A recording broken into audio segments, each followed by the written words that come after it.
In this video, we will discuss about the cardiac cycle. Cardiac cycle means one heartbeat. Means एक beat जो बनती है heart में, जो बीट प्रोड्यूस होती है, that is due to the one cardiac cycle. या हम इसे ऐसे भी एक्सप्लेन कर सकते हैं, one cycle of contraction and relaxation. One cycle of contraction and relaxation of cardiac muscle. इसे हम एक कार्डियक साइकिल का नाम देते हैं. तो जब भी हम एक हार्ट बीट की बात करते हैं, हार्ट बीट का मतलब क्या है? Heart beat means contraction and relaxation of auricle and ventricle. Means heart के जो चैम्बर्स हैं, ओरिकल और वेंट्रिकल, उन दोनों का कॉन्ट्रैक्शन और रिलैक्सेशन होना एक हार्ट बीट को यहाँ पर रिप्रेजेंट करता है. जब हम कॉन्ट्रैक्शन फेज की बात करते हैं, that contraction is named as systole, and when we talk about the relaxation, then this relaxation is named as diastole. तो यहाँ कार्डियक साइकिल में टू फेजेस होंगे, वन कॉन्ट्रैक्शन जिसे हम सिस्टोल से रिप्रेजेंट करेंगे, एंड सेकेंड इज रिलैक्सेशन जिसे हम डायास्टोल से रिप्रेजेंट करते हैं.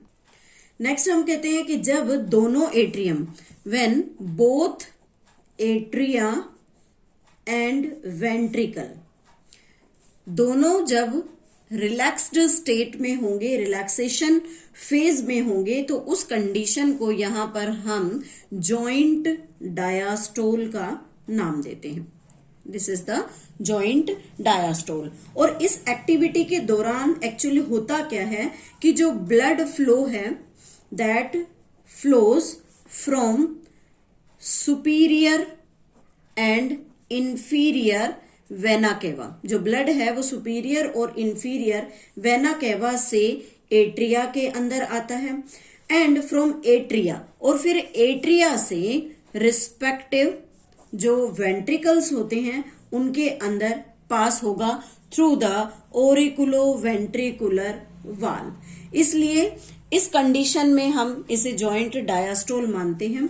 But there is no flow of blood from ventricle to aorta. लेकिन जो वेंट्रिकल्स हैं वहां से एओर्टा में ब्लड की सप्लाई नहीं होती है, और पल्मोनरी ट्रंक में भी नहीं होती. ऐसे समय पर जो सेमी ल्यूनर वाल्व्स होते हैं, सेमी ल्यूनर वाल्व वो क्लोज्ड होते हैं. तो यहां हम इस कंडीशन को समझने की कोशिश करते हैं वन मोर टाइम, कि जब कॉन्ट्रैक्शन स्टेज होती है, that stage is known as the systole in cardiac cycle. जब रिलैक्सेशन स्टेज होगा, that is known as the diastole. और कहता है कि एक जॉइंट डायास्टोल स्टेज होती है.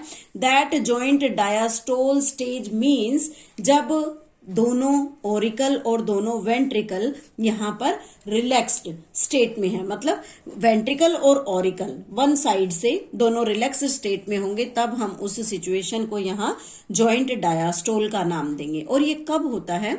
जब ब्लड सुपीरियर और इंफीरियर वेना केवा से एट्रिया में आएगा और एट्रिया से वेंट्रिकल के अंदर आता है, तो उस टाइम ओरिकुलर वेंट्रिकुलर वाल्व्स जो होते हैं दे गेट ओपन. लेकिन इसी टाइम पर जो वेंट्रिकल्स होते हैं वो अपना blood not passed to aorta, blood को एओर्टा को पास नहीं करते, बिकॉज एट दैट टाइम जो सेमी ल्यूनर वाल्व्स हैं between the ventricle and the aorta and between the ventricle and the pulmonary artery, वो उस टाइम पर क्लोज्ड होते हैं. Now try to understand it through the diagram, कि हम इसे कार्डियक साइकिल के डायग्राम को कैसे शो कर सकते हैं.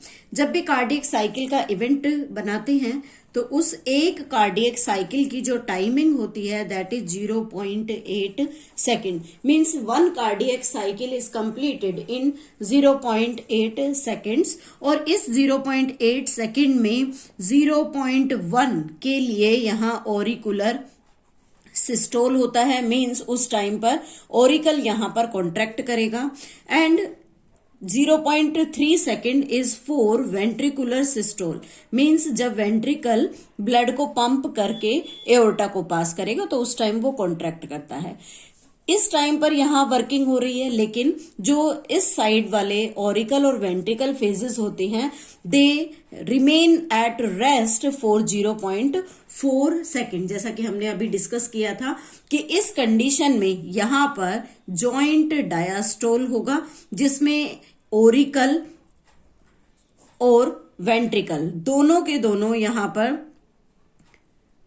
डायास्टोल दोनों के दोनों यहां रेस्ट फेज में होंगे, रिलैक्स्ड फेज के अंदर यहां पर रहेंगे। तो ऐसी जो कंडीशन है उसे यहां जॉइंट डायास्टोल कहते हैं। Now we are describing here the different steps of cardiac cycle. Steps of cardiac cycle. Cardiac cycle में जैसे फर्स्ट स्टेप हम यहां लेते हैं एट्रियल सिस्टोल। इट मीन्स जब atrium, it means auricle chamber जब कॉन्ट्रैक्शन फेज में होगा तो यहां पर जो कॉन्ट्रैक्शन है वो कॉन्ट्रैक्शन एसए नोड से ओरिजिनेट होती है। Means SA node stimulate contraction in atria. Atria में कॉन्ट्रैक्शन यहां पर कॉज करेगी और उसका रिजल्ट क्या होगा कि एट्रिया का जो ब्लड होता है that goes into the ventricle. Atria का ब्लड वेंट्रिकल में पास होगा। दोनों एट्रिया अपने रिस्पेक्टिव टाइम पर वर्क करेंगे। जब एट्रिया वेंट्रिकल को ब्लड पास करता है तो यहां पर दो वाल्व्स होते हैं, बाइकस्पिड वाल्व जो कि लेफ्ट पार्ट में प्रेजेंट होता है लेफ्ट साइड में, और राइट साइड पर ट्राइकस्पिड वाल्व्स होते हैं। तो उस टाइम जब एट्रिया अपने ब्लड को वेंट्रिकल्स को पास करता है, if the left atrium passes the blood to the left ventricle then the bicuspid valve get open, और जब राइट ऑरिकल से राइट वेंट्रिकल को ब्लड पास होगा तो ट्राइकस्पिड वाल्व्स जो है यहां पर ओपन हो जाते हैं। तो इस तरह से जो एट्रियल सिस्टोल है उसे स्टिमुलेट करने का काम, जो वेव ऑफ कॉन्ट्रैक्शन है that is produced by SA node. Second step यहां पर स्टार्ट होता है बिगिनिंग ऑफ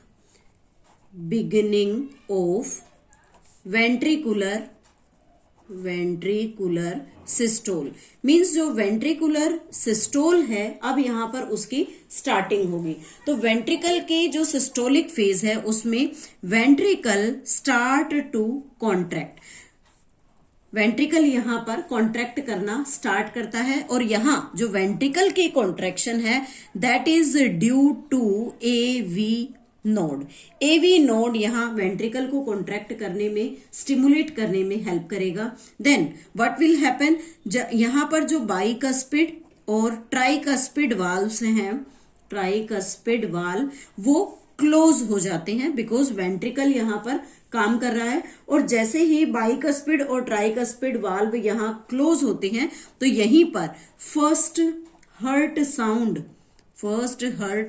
साउंड यहां प्रोड्यूस होती है, जिसे हम यहां पर लब का नाम देते हैं। मीन्स यहां हम कह सकते हैं कि जो लब हर्ट साउंड है that is the first heart sound which is produced when the bicuspid and tricuspid valve get close due to the contraction in the ventricle due to the stimulation by the AV node.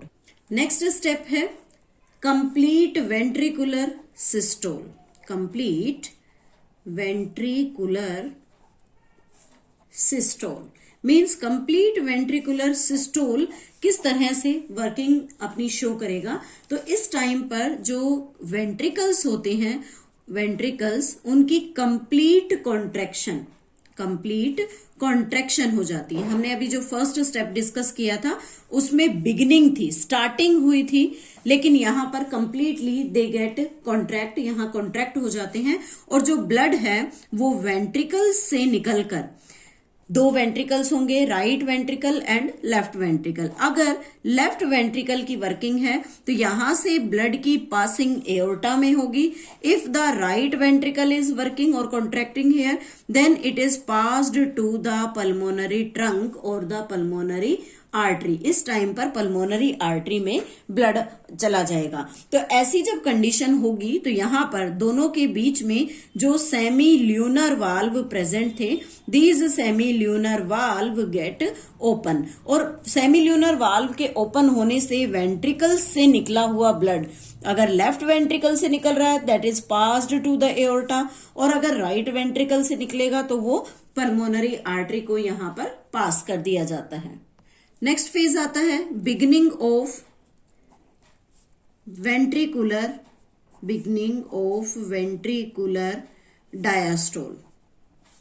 Ventricular diastole it means अब ventricle ने अपना complete blood जो था वो aorta में और pulmonary trunk को पास कर दिया। तो नाउ अब जो वेंट्रिकल है वो रिलैक्स्ड स्टेट में आ जाएगा। Ventricle now in the relaxed state, और इस कंडीशन पर जो सेमी ल्यूनर वाल्व है, सेमी ल्यूनर वाल्व वो यहाँ पर क्लोज हो जाते हैं, और जैसे ही सेमी ल्यूनर वाल्व यहाँ क्लोज होते हैं सेकेंड हर्ट साउंड प्रोड्यूस होती है, हर्ट साउंड, जिसे यहाँ हम डब का नाम देते हैं। तो यहाँ हमने दो साउंड्स की, फर्स्ट साउंड जब बाइकस्पिड और ट्राइकस्पिड वाल्व क्लोज होते हैं उस टाइम जो साउंड प्रोड्यूस होती है दैट इज द लब साउंड, और जब सेमी ल्यूनर वाल्व क्लोज होते हैं तब जो हर्ट साउंड प्रोड्यूस होती है that is named as the dub sound. और लास्ट स्टेज जो इसकी आती है, लास्ट स्टेज में हम बात करते हैं कंप्लीट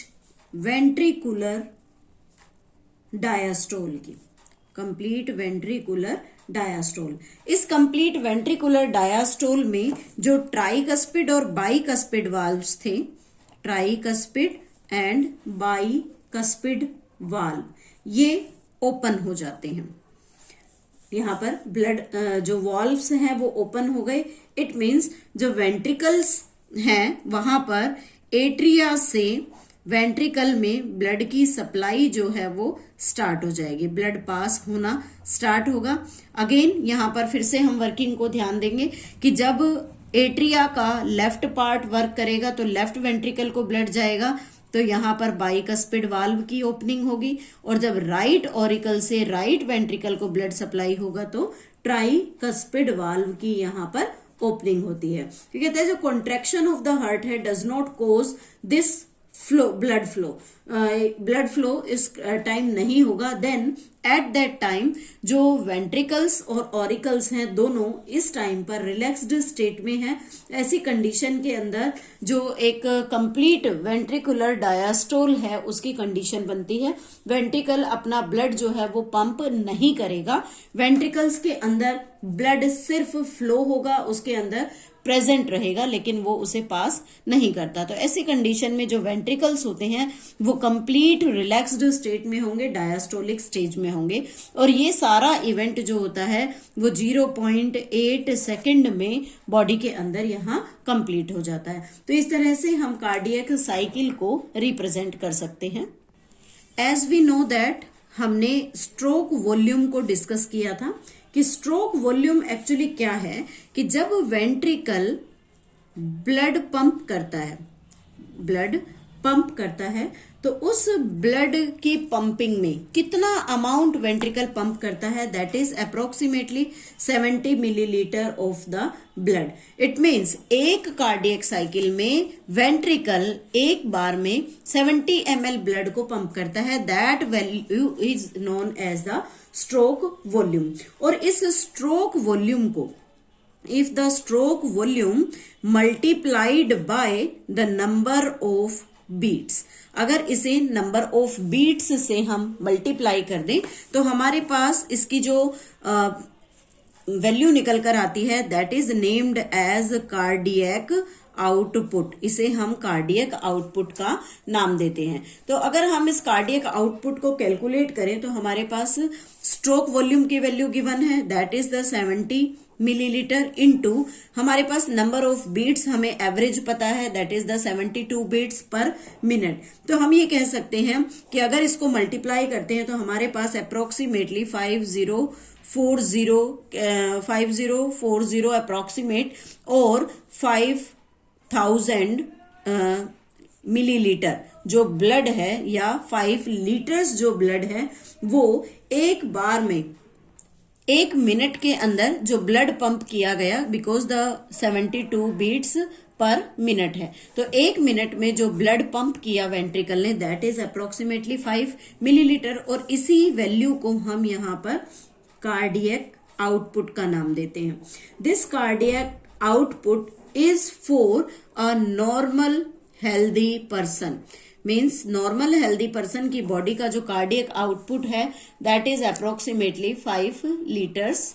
लेकिन अगर किसी एथलीट